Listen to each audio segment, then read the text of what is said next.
চরিত্র নাই, কিছুই নেই। নবী করিম সাল্লাল্লাহু আলাইহি ওয়াসাল্লামের জীবনের শেষ নামাজও তিনি জামাতে আদায় করেছিলেন। সুবহানাল্লাহ। দুইজন সাহাবীর কাঁধের উপরে ভর করে তিনি মসজিদে নববীতে প্রবেশ করেছিলেন এবং খুতবা দিতে গিয়ে বললেন, আল্লাহ তাআলা এই পৃথিবীর সমস্ত সম্পদ, জাগতিক সম্পদ তার এক বান্দাকে তিনি দিতে চেয়েছিলেন, কিন্তু তিনি সেই সমস্ত সম্পদকে উপেক্ষা করে তিনি আল্লাহর কাছে ফিরে যাওয়া পছন্দ করেছেন। কেউ কিছু বুঝতে পারে নাই। হযরত আবু বকর রাদিয়াল্লাহু তাআলা আনহু তিনি কাঁদতেছিলেন। তিনি বুঝতে পেরেছেন এই পৃথিবীর সমস্ত জাগতিক সম্পদ আল্লাহ তাআলা দিতে চেয়েছেন তার নবী মুহাম্মদুর রাসূলুল্লাহ সাল্লাল্লাহু আলাইহি ওয়াসাল্লামকে, আর তিনি সব কিছুকে পরিত্যাগ করে আল্লাহর সাথে দিদারের জন্য তৈরি হচ্ছেন। তার অর্থ হলো আমরা এতিম হয়ে যাব, তিনি বিদায় হয়ে যাবেন। আল্লাহর নবী বক্তব্য রেখে হযরতে আয়েশা সিদ্দিকা রাদিয়াল্লাহু তাআলা আনহা হুজরার ভিতরে তার ঘরে প্রবেশ করলেন। ইন্তেকালের 5 দিন আগে থেকেই প্রচন্ড জ্বরে তিনি আক্রান্ত ছিলেন, মাথায় যন্ত্রণা ছিল, গায়ে ভীষণ জ্বর ছিল। ইন্তেকালের দিন যতই ঘনায় এলো ততই তিনি বেশি ক্লান্ত হলেন, বেহুশ হন, আবার হুঁশে আসেন। রাতের বেলায় হযরত আয়েশা সিদ্দিকা রাদিয়াল্লাহু তাআলা আনহাকে প্রশ্ন করলেন, আয়েশা রে, মসজিদে নববীতে এখন কি হচ্ছে? হযরত আয়েশা বলেন, ইয়া রাসূলুল্লাহ, মসজিদে নববীতে সাহাবায়ে কেরাম দীর্ঘক্ষণ আপনার অপেক্ষা করে আপনাকে না পেয়ে আমার আব্বার ইমামতিতে তারা নামাজ আদায় করছেন, এশার নামাজ হচ্ছে, কিন্তু সাহাবায়ে কেরাম পেছনে তারা নামাজের ভিতরেই কাঁদতেছেন। তাদের ধারণা হয়েছে রসুলের মেহরাবের ভিতরে, রসুলের মুসাল্লায় হযরতে আবু বকর যখন দাঁড়ায় গেছেন, আমরা এতিম হয়ে গেলাম, আল্লাহ রসুলের পেছনে নামাজ পড়া বোধহয় আর কিসমতে হবে না। আল্লাহর নবী হযরত আয়েশাকে ডেকে বলেন, আয়েশা রে, মসজিদে নববীর দিকে যে দরজা জানালাটা আছে সেটাকে একটু খুলে দাও, আমি নামাজের দৃশ্য দেখতে চাই। জানালা খুলে দেওয়া হলো। নবীজি মাথা উঁচু করলেন, হযরত আয়েশার কাঁধের উপরে ভর করে রাসূল নামাজের দৃশ্য দেখতে থাকলেন। আবার তিনি শুয়ে পড়লেন, চোখের কোণা থেকে পানি বেয়ে পড়তে লাগলো। হযরত আয়েশা বলেন, ইয়া রাসূলুল্লাহ, নামাজের দৃশ্য দেখে কাঁদেন কেন? রাসূল বলছেন, আয়েশা গো, এই নামাজের জামাতকে প্রতিষ্ঠা করার জন্য তায়েফের ময়দানে অনেক রক্ত ঝরেছে আমার, ওহদের ময়দানে দান শহীদ হয়েছে, সাহাবায়ে কেরাম জীবন দিয়েছে। আজ এত কষ্টের পরে যে জামাত প্রতিষ্ঠা হলো, আমার এই চোখের পানি কোনো দুঃখের পানি নয়, এটি আমার তৃপ্তির পানি। আমার মনে হলো কিয়ামত পর্যন্ত আমার উম্মতেরা এইভাবে করে তারা জামাতে নামাজ আদায় করবে। নবীজি আবার বেহুশ হয়ে পড়লেন। আজ আর সাহাবীরা একজনও মসজিদে নববী থেকে কেউ বাড়ি যায় নাই। মসজিদে নববীর ভিতরে বসে তারা কাঁদছেন, না জানি কখন আল্লাহর নবী বিদায় হন। ভেতরে স্ত্রীরা আছেন। হযরত ফাতেমা সব থেকে বেশি কান্নাকাটি করছেন। নবীজি তার দিকে লক্ষ্য করলেন এবং কাছে আসতে বললেন। হযরত ফাতেমা যখন কাছে গেছেন, আল্লাহর নবী হযরত ফাতেমার কানে কি যেন বললেন। এই কি যেন বললেন শুনে হযরত ফাতেমার কান্না বন্ধ হয়ে গেল।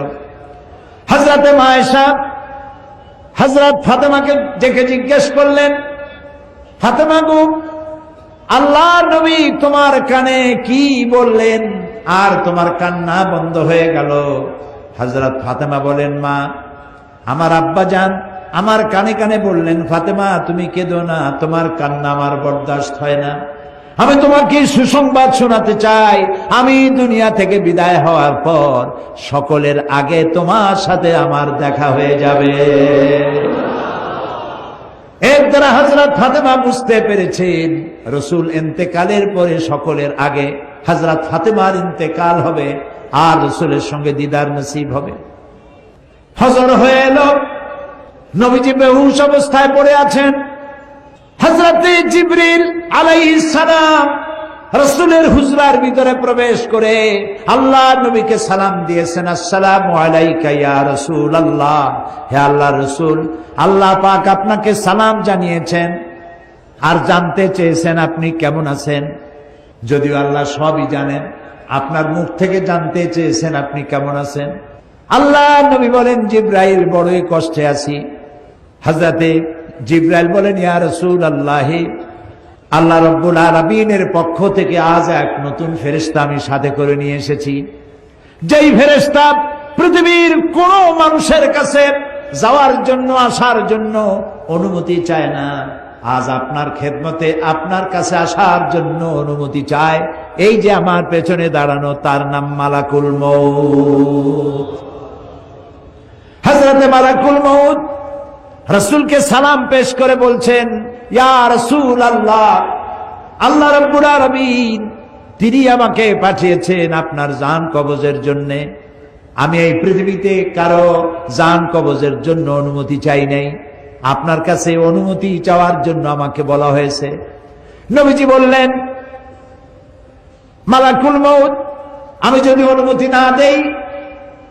মালাকুল মউত বলছেন, ইয়া রাসূলুল্লাহ, হে অনুমতি যদি না পাই আমাকে ফেরত যেতে বলা হয়েছে।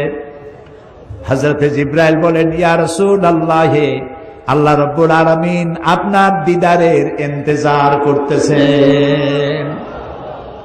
আল্লাহ নবী হযরতে মালাকুল মউতকে অনুমতি দিলেন, জান কবজ শুরু হয়ে গেল। নবীজি বললেন, জীবনের শেষ কথা মুখ থেকে বেরোলো, আসসালাত আসসালাত ওয়া মা মালাকাত আইমানুকুম।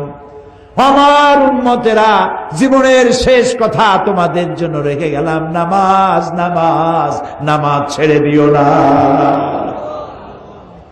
আল্লাহর নবী দুনিয়া থেকে চির জনমের মতো বিদায়ের সময় মেয়ের কথা বললেন না, নাতির কথা বললেন না, জামাইয়ের কথা বললেন না, স্ত্রীর কথা বললেন না, কারো কথা বললেন না। দুটি কথা বলেছেন, ও আমার উম্মতেরা, নামাজ নামাজ, সালাত সালাত। আর তোমাদের অধীনস্থ যারা কাজ করে খায়, কষ্ট করে, তাদের প্রতি তোমরা নির্যাতন করবে না, জুলুম করবে না, তাদের প্রতি ইনসাফ করবে, আর তোমরা নামাজ সঠিকভাবে আদায় করবে। যেই নবী ইন্তেকালের সময় জীবনের শেষ কথা নামাজ নামাজ বলে দুনিয়া থেকে বিদায় হয়ে গেলেন, সেই নবীর উম্মত দাবি করে আমরা নামাজ আদায় করি না। বিশ্বকবি আল্লামা ইকবাল বলেছেন, মসজিদ মে মরসিয়া খায়ে কে নামাজি না রহি, याने वो साहिबे औसाफे हिजाजी न रही। মসজিদ আজ চিল্লাচ্ছে, মসজিদ আজ কাঁদছে, কই সেই মুসল্লি? বেলালের মতো, আম্মারের মতো, খাব্বাবের মতো, খুবাইবের মতো, আলীর মতো, ওমরের মতো মুসল্লিরা আজ কই? সেই মুসল্লি তো নাই। মসজিদ আছে, সে মুসল্লি নাই।